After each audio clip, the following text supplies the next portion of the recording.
Hello, I'm Dr. Stephen Hassan, and today's guest for the Influence Continuum is a distinguished person that I've been trying to get to do this podcast with me since I started it, Ira Chaleff. Ira is the author of this important book called Intelligent Disobedience, Doing Right When What You're Told to Do Is Wrong, which is fantastic, and The Courageous Follower. And there's a whole movement internationally of followerships, like how to be a conscious follower, keeping your eye on the values and the mission and not being forced to suppress your conscience and your good common sense by the forces above, especially if there's like an authoritarian type structure that you're in. And I also want to thank you for your program, Think Blink Choice Voice, which I think is thinkblinkchoicevoice.com. If people want to see a short video you made aimed at children, teaching them principles from intelligence disobedience of if you're told to do something you know is wrong, like taking your pants down to a coach or go out there on the field and trip up the quarterback and make them injured, to really think, blink, realize you have a choice, and then verbalize, no, I'm not going to do that, or go tell an authority figure. All of these books are just amazingly important in my work to counter authoritarian control. And Ira, you've had a distinguished career. You've done all kinds of consulting and advising around the world, leadership councils. You have a long bio. I'm going to put in the blog that we do. Forgive me for not saying more. But I want to thank you for doing this and open the channel for you to maybe do an opening comment about this space that you have carved out such a huge contribution for. Well, my pleasure, Steve. Thank you for inviting me to have what I look forward to is perhaps a dialogue with you today. I think it's useful to understand a little bit about my background. I was raised in a multi-generational family, and my maternal grandmother lost her entire family in the Holocaust in World War II. Mm. And we had a fairly social home. So their friends, my grandparents' friends, would come through. I grew up in New York. I believe you did as well. Queens. Brooklyn. All right, good. And it was in the 50s. We didn't have air condition. And people came with short sleeves or no sleeves. And some of them had tattoos on their arms, numbers tattooed on their arms. And as a kid, of course, I went, "What's that?" I was so curious. Right. And I was so, shh, we don't talk about that. We don't ask them. Be very nice to these people. I soon became aware that these were survivors of Nazi concentration camps, extermination camps, really. And this began really a lifelong question of how and why do people follow such destructive leaders, as happened then and has happened all over the world and continues to happen. Now, I want to be very clear. I don't think leaders are inherently a destructive breed. They're not. Right. Some very creative and very positive. Mm-hmm. But leadership does go along with power. And as we know from the British Lord Acton, power tends to corrupt. It doesn't necessarily corrupt, but it tends to corrupt. And absolute power corrupts absolutely. So whenever we're dealing with leadership, particularly at a political level, we have to be aware of the potential for distortion and abuse of power. And in one way or another, my work, my books, my thinking, my writing, my lectures have been about this. Hmm. And let me just confirm, I was raised in the 50s and we didn't have a TV, and then we got a black and white TV. And I too had relatives and friends' parents with the tattoos on their arms. And I was educated about the Shoah, the Holocaust, which I just want to state categorically is a proven fact. And Holocaust deniers were brought to court and lost because they had no evidence, and there was overwhelming evidence that the Holocaust actually took place, and that in fact, the issue of abuse of power is one of the most important topics on our planet today.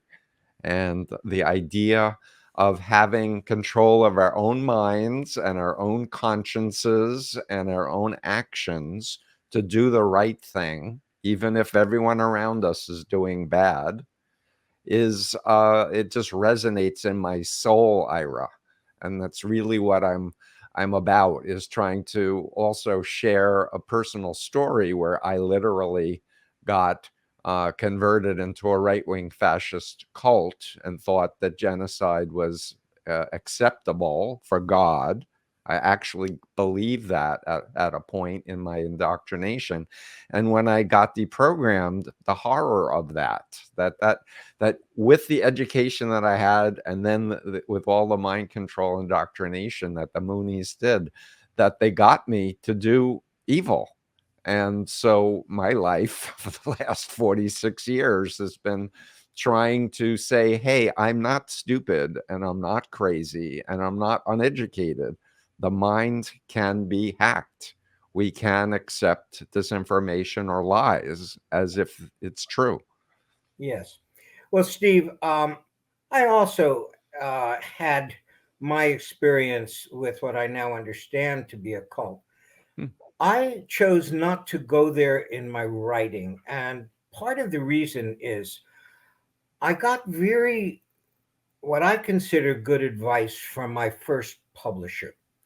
And I was focused, as you understand from the preface I gave to this talk, I was focused on resisting evil, resisting harmful actions by leaders.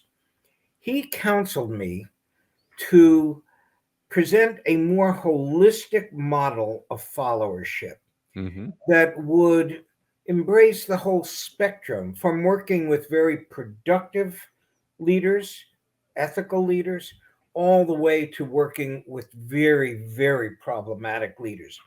The reason this was such good advice was that my book, the first book, The Courageous Follower, now in its third edition, became very relevant on an everyday level to people in any kind of a hierarchy. It didn't have to be a cultish hierarchy.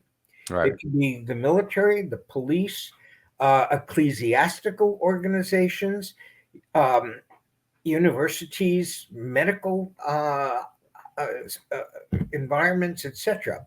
Wherever there was a power differential and a hierarchy. Now, um, what that did was allow executives and training departments, organizational development departments to say, hey, we need this. We need to understand not just better ways of leading, but better ways of following. Mm. And by producing a model that showed there's a tension between supporting our leaders when they're doing well, even when we don't necessarily fully agree with them. They have the right to lead us as long as it's not unethical. Mm-hmm. They make decisions that we might make different decisions. Right. Inherent in following is having a certain amount of trust and support for your leader. Right. However, if they start to move to the other end of the spectrum, where they're making very bad decisions, not necessarily intentionally, but because they're focusing on the wrong data, incomplete data, what have you, or because of more venal reasons like greed and lust and what have you, um, then we have to have a different set of skills and even language to work with that leader, hopefully to mute this tendency to distort the use of power, and if not, to resist it or to uh, extricate ourselves from the situation. So Hmm. that's where I went with a holistic model. I'm deeply appreciative to my publisher for guiding me in that direction because it's allowed the book to go into all the environments I would hope it would have gone. Yeah, it definitely sidesteps what I've had to put up with by being so out front, um, where, people just walk around thinking it would never happen to me. I'm too smart, or, those poor suckers, how could they believe, that leader or whatever. Yeah, so it's definitely, I feel like I've had an uphill swim for these 46 years. Yeah, And and I want to give you credit, for the courage to do that, for willing to take the heat, for doing mhm. that. As your very important voice, and we each make our contribution in a different way. Yeah, exactly. So that's wonderful. So, I know you've done consulting with companies, and can I start picking your brain to put out to the planet? Like, what are some of the guidance points that if anyone's a CEO of a company, if they're listening, or anyone who's in that next tier of management, are there any specific kernels of advice you feel comfortable sharing? Wow, I can go in so many different directions with that, You uh, get to choose. with that open-ended question. Um, so one thing to say is that um, I'm based most of my career in the Washington, D.C. area. Hmm. So, for that reason, I actually wound up doing much more with government agencies, large government agencies, than with corporate America. Although I spent several years working inside of corporate America on learning a lot about how it does work, which was a wonderful experience. So, Hmm. we're not just talking about business CEOs here, we're talking about the head of any hierarchy, again, whether it's military, federal agency, state government, corporate world, uh, the Catholic Church, what have you. Right. Now, having said that, I want to create, first of all, in your listeners' minds, we Hmm. have to get over, we have a cultural bias that the word follower and the role of follower is undesirable. It's a role of weakness, it's a passive, it's sheepish, etc. We have a culture that there's one academic who describes it as the romance of leadership. Hmm. Everybody's supposed to be a leader. Oh yeah? What Hmm. is one thing a leader needs in order to lead? A Followers. Otherwise, they can't lead. So if we're all leading all the time, no one is leading. Right. So it's actually an irrational statement. Right. So, but neither do I accept the view that some people are leaders and some people are followers. Yeah, there may be a tendency, but the way I look at it and the way my experience shows uh, me pretty clearly is that sometimes people lead and sometimes they follow. And Hmm. in fact, if you are in middle management anywhere in the world, you are both leading and Right. following, and you have to be able to do both well. Mm. And it's different language, it's different body uh, postures at times, it's different strategies, but to succeed, you need to be able to do both well, and you need to be conscious of which role are you playing in which Mm. conversation, which meeting, and which at which time. So, having said that, that's always the first thing I need to do with any audience I'm working with is help them get past this idea that it's somehow shameful to be a follower. Mm. Not at all. The question is, how do you follow with honor, with integrity, with skill and effectiveness? That's what we're talking about here. Great. Yeah, And citizenry. Um, we're all members of a community and a society. And for some people, they just are checked out instead of realizing that they are significant and that they need to be apprised of what's happening and get informed, but not with disinformation, but actual facts, and and be aligned, as you said, with integrity to do goodness, because nobody wants to go to sleep at night feeling guilty or feeling ashamed of something, or I woulda, shoulda, could have done something. that's right.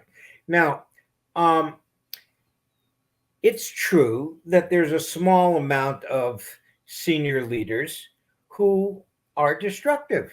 And Hmm. your work shows that very clearly. And my experience tells me that as well. Most leaders want to do the right thing as they understand what the right thing is. Hmm. That doesn't mean they are doing the right thing, though. Right. Now, so one of the common things you will hear from leaders who are do their jobs well, CEOs, army generals, etc., is they're aware that people are telling them what they think they want to hear, Mm. and that doesn't serve them well. They need to hear, as you say, what is the data on the ground, what is the reality of the situation, what are the actual chances of the orders that are being given being successful or not, or even creating damage. Mm. So this is where I approach this from two ends of the relationship. From the follower end, I say, look, even if your leader doesn't create an environment in which they're clearly inviting you to do that, you have a responsibility to do that. And that's why my book is called The Courageous Follower, because it Right. does take courage when you're not clearly invited, and skills. So then we look at how, in the follower role, do you speak truth to power? Now, from the leader's end of things, they are responsible for creating an environment in which courage isn't even needed to speak truth Mm. to them. Except it's always needed, and I'll tell you why. Mm. Even if they create the most safest environment they can, these days in a multicultural society, in the same organization, we have people coming from 20, 30, 40 cultures, and each of those cultures have their own rule sets on how Mm. you speak to authority. And Mm. you see, so even with permission to speak, it can feel excruciatingly painful to violate their upbringing. And you don't speak up, with anything adverse to someone older or senior or male or what have you.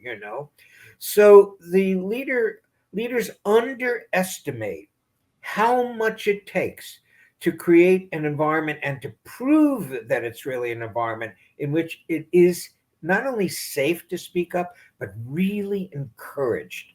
Mm. And so I work with leaders, from that end of the dynamic as well. When we're looking at the organizational ethos, its culture, and how to move it forward.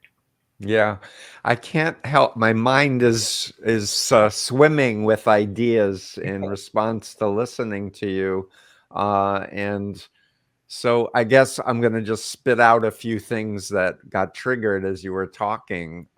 So, for example, with setting a culture in an institution that it's okay to offer other opinions or criticisms or critiques from the point of view of improving the mission of the institution, or in the case of the United States government, like if the Constitution is what everyone's, swearing an oath to come back to that document. And I guess another random thought that popped into my head was just because I've heard about like setting up an anonymous encrypted suggestion box at an institution where people can say what they want to say without fear that they're going to be fired or persecuted. I'd love to hear your responses to both those things. Right. So let's start with the second one first about the Mm-hmm. anonymous suggestion box. Yep.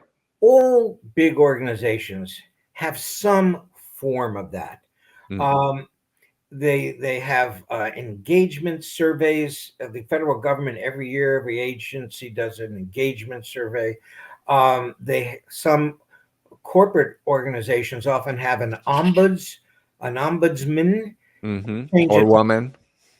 Well, here's the interesting thing: ombudsman, being a Scandinavian word, is not gendered. It Ah, sounds gendered to our ear, so got it. we changed it to ombuds. I But see. ombudsman is non-gendered. Okay, thank you for enlightening me Yeah, about that. yeah, yeah. Um, So and creating a role in the institution where people who have human resource concerns, complaints can go to without fear of retaliation. well, this is the problem. No Mm-hmm. matter how much protections you claim that those channels have, people get very nervous and Mm-hmm. don't always believe that those protections are really as impermeable as they're being made to believe.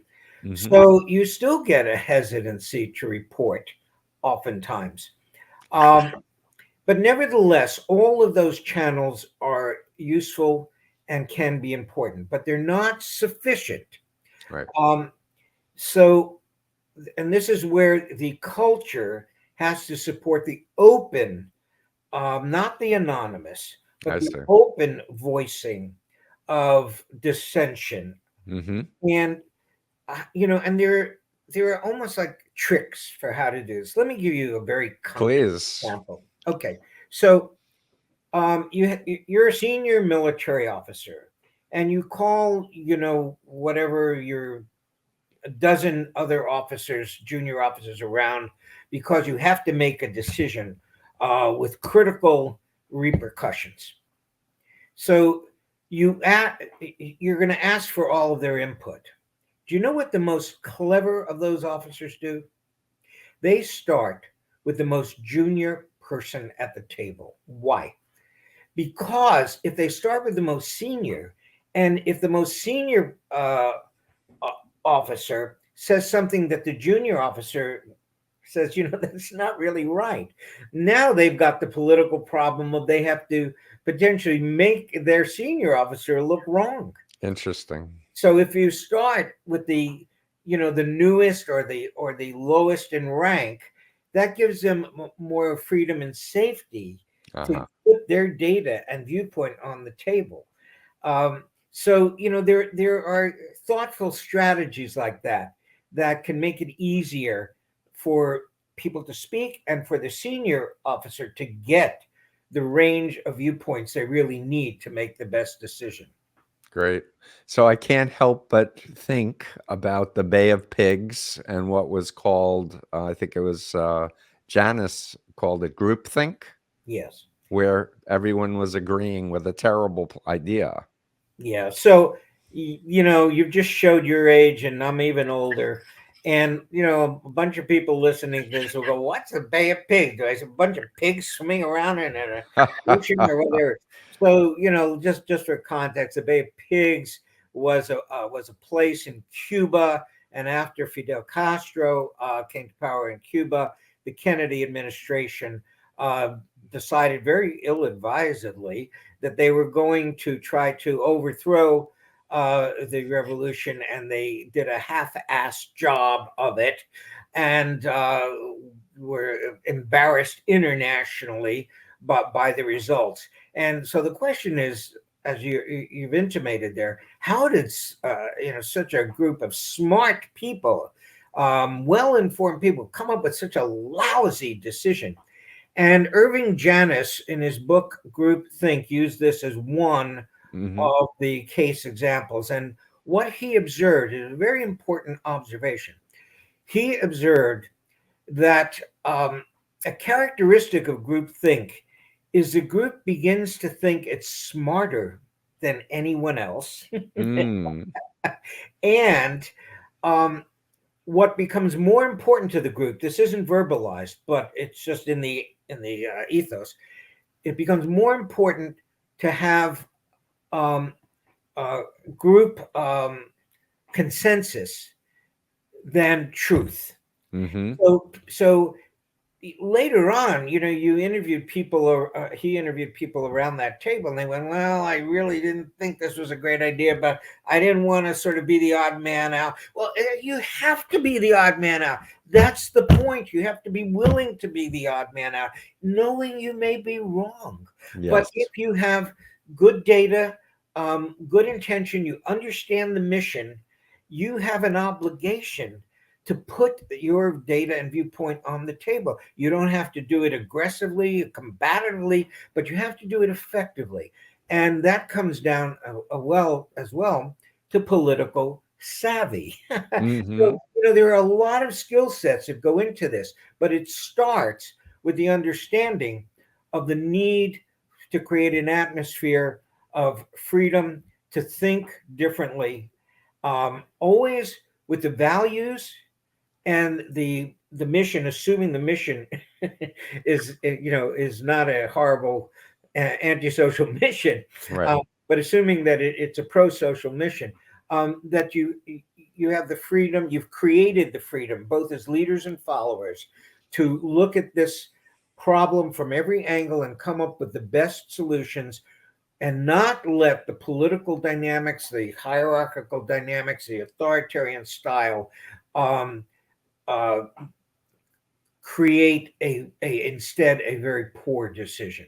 Yeah, so I can't help but cite three social psychology experiments I use all the time in my work, and I suspect you do too, but we haven't talked explicitly about it. The first was Solomon Ash's conformity experiment, where he had people in a room looking at a placard with a sample size line and three other lines. One was the same size and two others, but it was a setup and everybody was in on the experiment except one person. And they started by giving the correct answer, and then they all started giving the wrong answer. And so the test of that experiment was how many people, even though they can see what the right answer is with their own eyes, how many people start verbalizing the wrong answer just to fit in because it was too stressful to go against the group. And the numbers around 2/3 of the people start giving the wrong answer with something that's that overt. But why it helps with exiting cult members and such is to just show the human tendency to want to fit in, to want to conform, and to not feel like you are entitled to say, wait a minute, that line is not the correct answer. Or even better, get up out of the seat and go up and measure the suckers. Yeah. So let's demonstrate what we're talking about right here. Great. So my reading of Ash is a bit different than what you've put out there. Okay. I agree with the basic importance of the experiment, which was that conformity, the pressures of conformity, um, were so great that individuals would start giving in answers they knew were incorrect, even absurd. Right.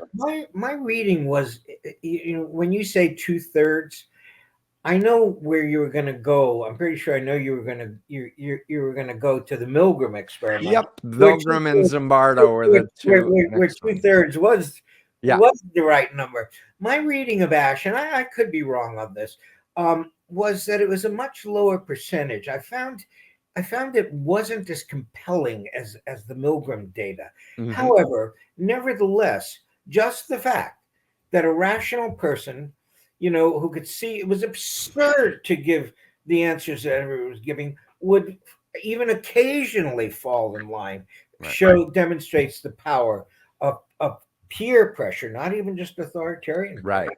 Peer pressure, Yeah. people that you identify with. And of course, the Milgram was the phony shock machine where the person's pretending to be a scientist with a white lab coat and is instructing in this very important psychology experiment to teach learning through punishment. People got basically coerced into essentially increasing. They thought it was no electricity, but they thought they were basically administering ever increasing shocks to the point where the actor in the other room, and it was a recording so that it was the same verbalizations for every level of the machine, was like, my heart, get me out of here, let me out of here. And people would turn to the guy in the white coat. It sounds like pain. We got to stop. And the person would say, no, you committed. You have to continue. And 2/3 basically electrocuted a fellow human being in an hour. Or thought they were. Yeah. Yes, thought they were, believed they So, were. yeah. Now, I examined Milgram very thoroughly in my book, Intelligent Disobedience. Like you, and frankly, like many, many people, if you ask any audience, most of them, after they stop confusing it with Zimbardo And the prison experiment. Yeah. yeah, the prison experiment, most of them are aware that 2/3 went all the way to 400, and what they thought was 450 volts. What I've hardly ever found is that almost nobody was aware of all the variations that Milgram did on that experiment to see what would reduce Right. the degree of inappropriate obedience. And these were very important. This is what we needed to learn from. What reduces. Yes. And one of the things I learned, looking at Milgram carefully, because some of the variations reduced it almost to zero. Yep. But one of the things that I learned from Milgram, which I try to bring into my workshops, is that he observed that there were 4 stages. The first was people signed up for what they thought was an experiment that had some social value. We're going to see if we can figure out how to help people learn faster. Right. Second stage, as you described, they go, wait a second, I didn't realize I was going to be hurting someone like this. Are you sure it's okay? And the experimenter would say, yes, it's okay, and keep going. Right. The third stage was that the psychological stress became so severe about am I going to give this person a heart attack? The stress between what they were doing potentially that would cause harm, and yet their need to comply with the authority figure was so great, which is why the experiment is no longer considered ethical. Right. That they had to resolve that stress, and they could resolve it in one of 2 ways. One way was ethical, and one way was not ethical. The unethical way was to say, he's the expert. He knows what he's doing. I'm just going to follow what he says, and if something goes wrong, it's his fault. Yep. Give the responsibility over to the experimenter. Exactly. Which is and the other third in the basic experiment said, you know what? I don't care that you're an authority figure. I answer to a higher authority figure, whether they conceive that as God or their values. And they said, I'm not continuing to comply. And so what's so important, I think, where I think all of everyone in hierarchical organizations, especially where they have the power of life and death over others, have to understand that there will be times when they experience tremendous psychological stress that needs to be resolved. And it is not enough to just resolve it. They need to learn how to resolve it ethically. Right. And that takes some training. Yep. And we've seen the training done well in certain environments, such as the airline industry, which has trained junior pilots and flight crew to override a captain if what the captain is doing is potentially lethal to the aircraft. So we know that you can actually train this, but we don't, unfortunately, hardly, we virtually don't do it, and Right. we really need to be doing it, which is where it comes down to when you talked about my work for children, where I'm trying to introduce a way without scaring children to Right. get them to have a tool and a consciousness of how they can say no when Yeah. authority is wrong and dangerous. And a term that I really like a lot is heroic resistor. Oh yeah. And I show an old Dateline about the Ash conformity study, and they feature a woman and two guys and their varied reactions to the Ash study. And they start with a woman who's continues to give the correct answer, but her face gets more and more distraught because it's like, huh? But she sticks to her guns. And then after they do a post interview and she's smiling, yep, I didn't want to give the wrong answer.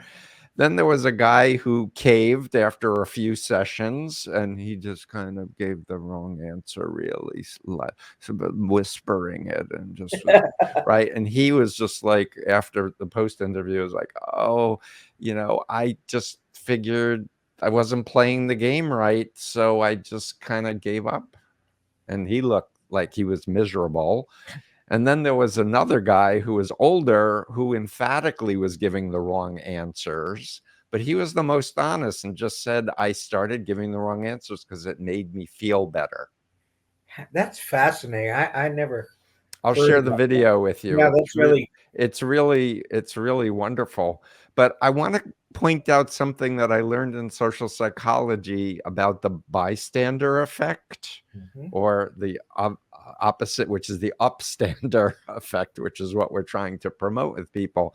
And the idea is this: if 30 people are walking down the street and somebody pretends to faint, 30 people are walking back and forth and nobody goes to help, most people interpret that as a script. Don't help either. But if you're alone and somebody falls, almost everybody goes and tries to help the person. And so the idea is, even if you're in a group, do the right thing. And the way to know what the right thing is, put yourself in that other person's shoes. If it was you who fainted, would you want anyone to come say, are you okay? Can I call 911? You need water, whatever. Right. So if you encourage that empathy muscle in people to put themselves in other people's shoes, they will self-correct many times, that impulse to just go along with what's happening. What do you think? I think it's wonderful. In other words, it's installing a little bit of a program. You're installing two programs there, really, but the one that I'm finding particularly fascinating is to just say, if I were alone, what would I do? Yeah. In other words, now what I've done is I've canceled out all the social pressure or my interpretation of Right. the right social thing or wrong social thing, and instead, how do I assess the situation? What do I think is the right thing to do, the compassionate thing to do? So I think that's terrific. Just it's almost like a new algorithm to keep in Oh, mind. The other piece is, if I was on the ground, it was me. Of course, now we're into to some degree John Rawls' ethics model, which is, what's the right thing to do? Well, you have to put yourself in both roles, and and do what's right from both roles, not just from one role.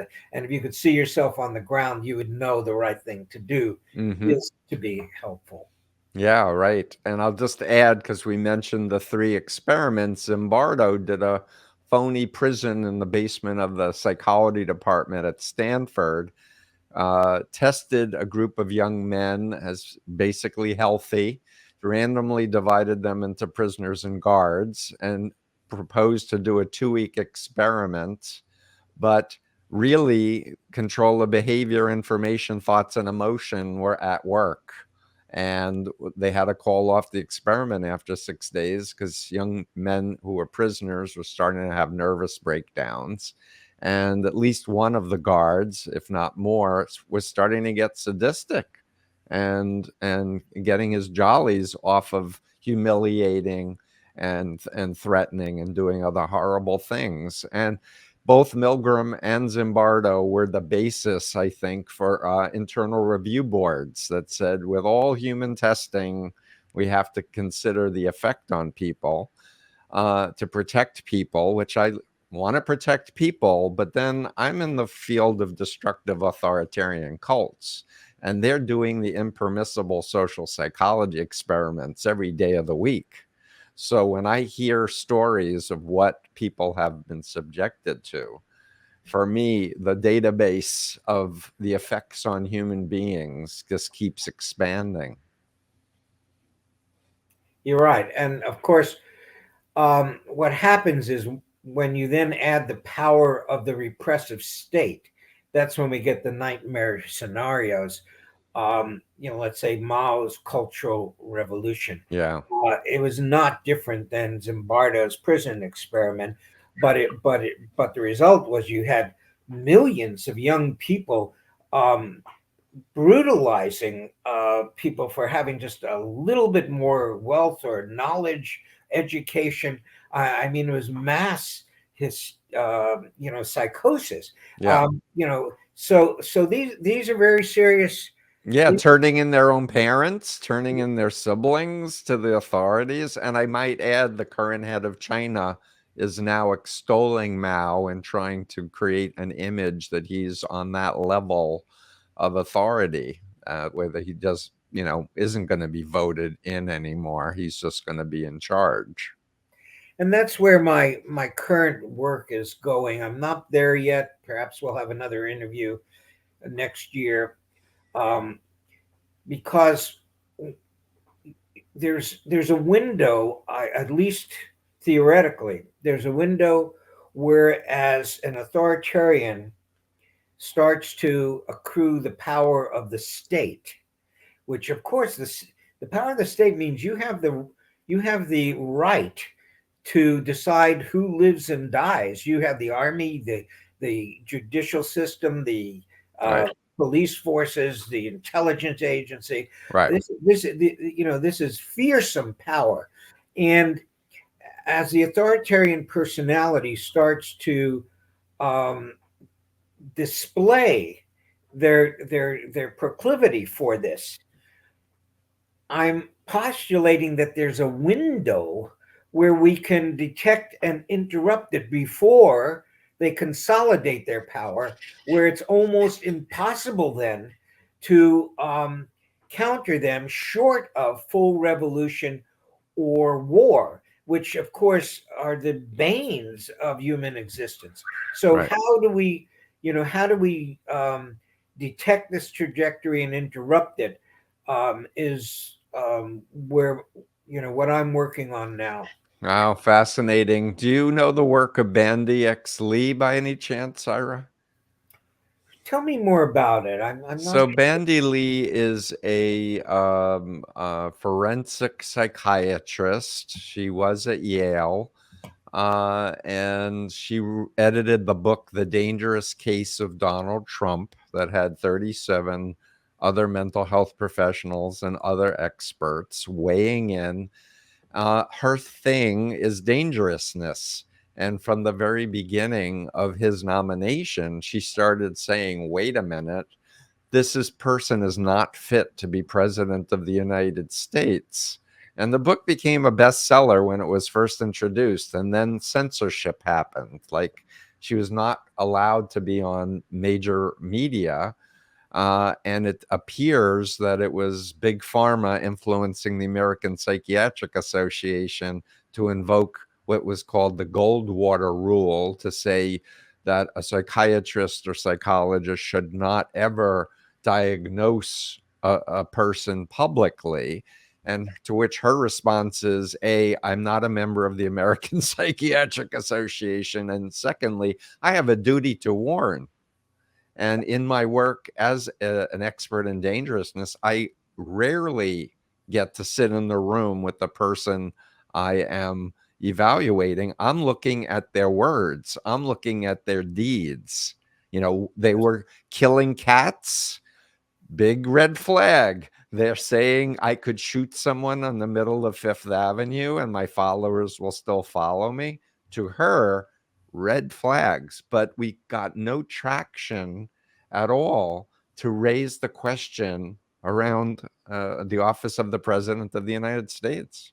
So, and from my work, where I go with that is, as she said, she rarely gets to sit in the room Right, with these figures. Most of us don't. right. So my attention is on the follower end of the relationship. Yep. Why are those who are following follow? What do they perceive as the benefit of doing that? How are they vulnerable?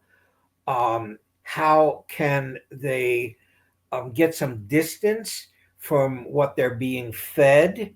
And so this is, I'm sure this overlaps with your work. Mm. But I'm going to be looking at this. I've spent the large part of my career in Washington, D.C. I Mhm. know what it's like to be, I've literally facilitated over 100 congressional office retreats for members of Congress. Wow. I know Nonpartisan, I believe, right? nonpartisan. I know what it's like, Hmm. the dynamics, the pressures, um, and and also I've done a lot of work with federal agencies and some international work as well, with the Senate of Nigeria, for example. Hmm. And um, so, what I'm hoping I can do with this next book Hmm. is to provide something of a roadmap, maybe too strong a word, but a way for those of us who are at different levels of following, because we're not all at the same level of Right. following.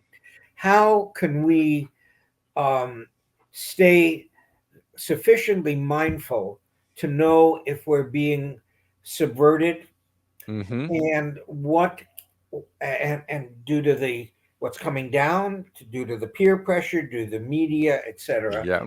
And what can we do to not only insulate ourselves from being mesmerized by this and falling into line, but to potentially, um, assuming some peer leadership, to keep others from doing so. We'll see. I'm very confident I will not have all the answers, Steve. Yeah, That's your me too. but Um, I'm really equally confident that I think my next work will contribute to how do we do this better. I think it's as you said at the beginning, it's one of the most important questions we have as a species, because historically we've continuously followed these destructive strongmen, and contemporaneously we see so many of them emerging again. mhm. So uh, anyone who is working in this sphere, I encourage them, and I hope that our work can support each other.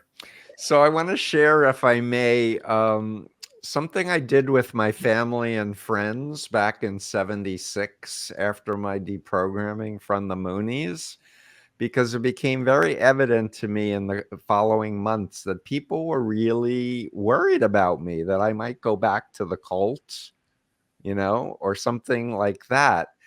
And I realized I said to them, I'm giving you a card, it was an invisible card, but I'm like, I'm giving you this card, Ira. I trust you. If you ever see me espousing weird crap, or if you ever see me involved with someone that you think is suspect, I want you to take out the card and remind me of this moment. And I promise I will listen for the data and consider your worries. And I just experienced people's worry and fear going down, because a lot of people are afraid to talk to their family or friends when they see something wrong is happening and somebody's really into somebody. And the most common thing is you're dating somebody and your friends are like, that's a bad person. Don't start. Like, they cheated on the last 3 women. Like, don't start with this. And no, it's different now. Go, please respond. I have someone who's at the door, and I know our time is just about up, Ah, so we may have a bit of an interference here. Let me just say that do I you really, want to just go and take care of it, or do you need to actually go? no, I Because I can can take care of chop it. this out. Give me a moment. Okay, great.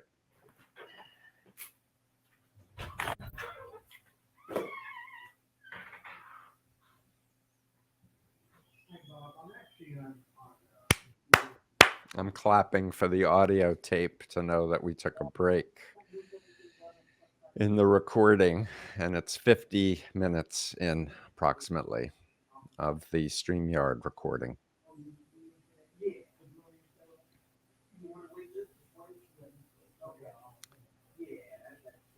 It's a fascinating interview.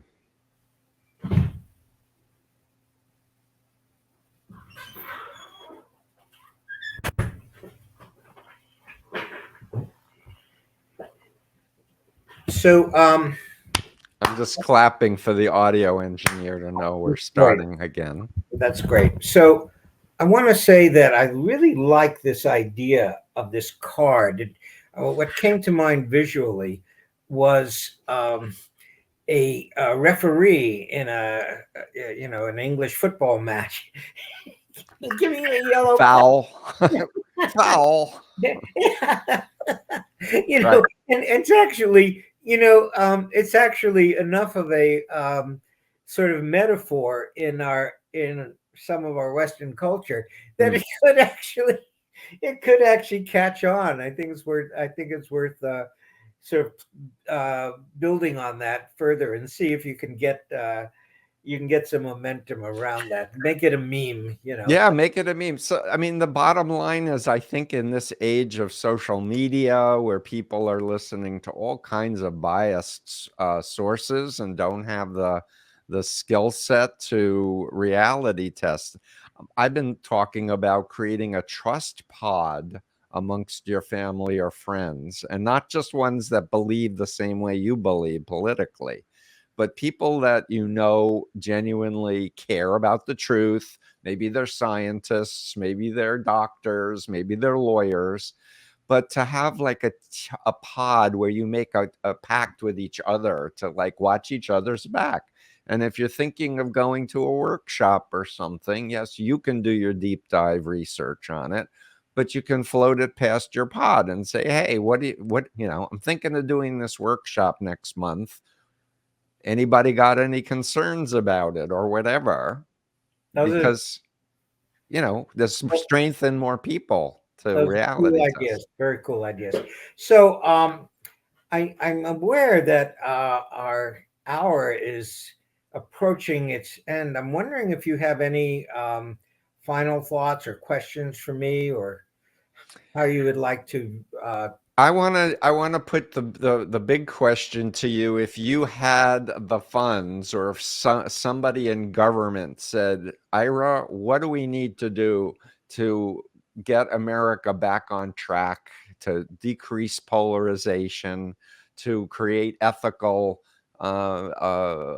models that people can really adhere to? Like, what comes to mind if you have that fantasy wish, kind of opportunity?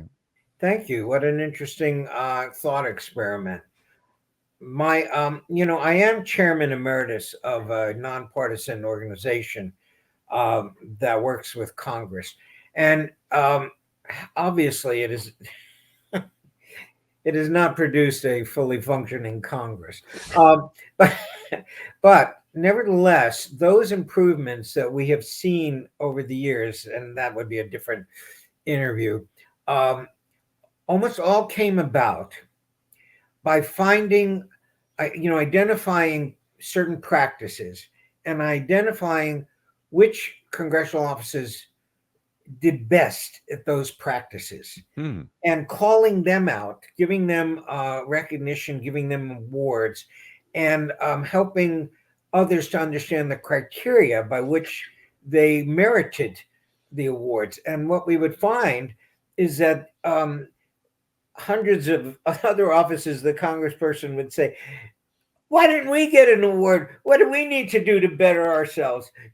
So basically finding um, models, good case examples, and supporting them, disseminating them, um, analyzing them for what makes them work, and getting those out. But that's, I suspect that would have some marginal Hmm. value.